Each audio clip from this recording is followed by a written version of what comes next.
এবার রাজ্য বিধানসভায় সেবাশ্রয় নিয়ে অভিযোগ করলেন ফলতার বিজেপি বিধায়ক দেবাংশু পণ্ডা। আগামীকাল মুখ্যমন্ত্রী বিধানসভায় এনে বিবৃতি দেবেন জানিয়েছেন পরিষদীয় মন্ত্রী শঙ্কর ঘোষ।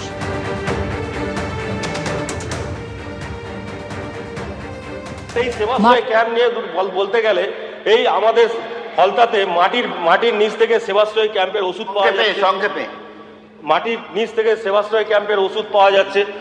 স্যার, এখানে যত নার্সিংহোম রয়েছে তাদের ফোর্স সৃষ্টি করে কারুর কাছে ইসিজি মেশিন, কারুর কাছ থেকে স্যার এক্সরে মেশিন সমস্ত কি নিয়ে যাওয়া হয়েছে। সেখান থেকে সব জায়গা থেকে সব এগুলো পুলিশ তদন্তের স্বার্থে সিজ করে নিয়ে যাচ্ছে। এখন স্বাস্থ্য পরিষেবা পুরো ভেঙে পড়েছে। স্যার এখানে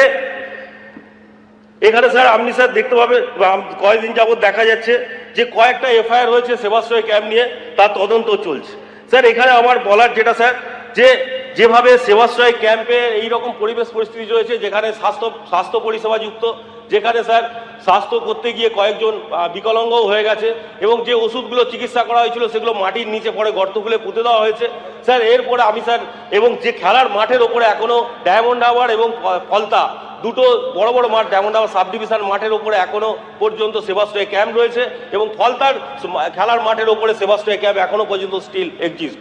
এবং স্যার সব থেকে বড় জিনিস স্যার যেটা বলার, লোকের মুখে শোনা যাচ্ছে 4 তারিখ 12টার পরে নাকি ওখানে বিজেপি যারা করতো তাদের নিয়ে এসে সেবা করা হতো, সেই জন্য সেবাশ্রয় ক্যাম্পগুলো রেখে দেওয়া হয়েছিল।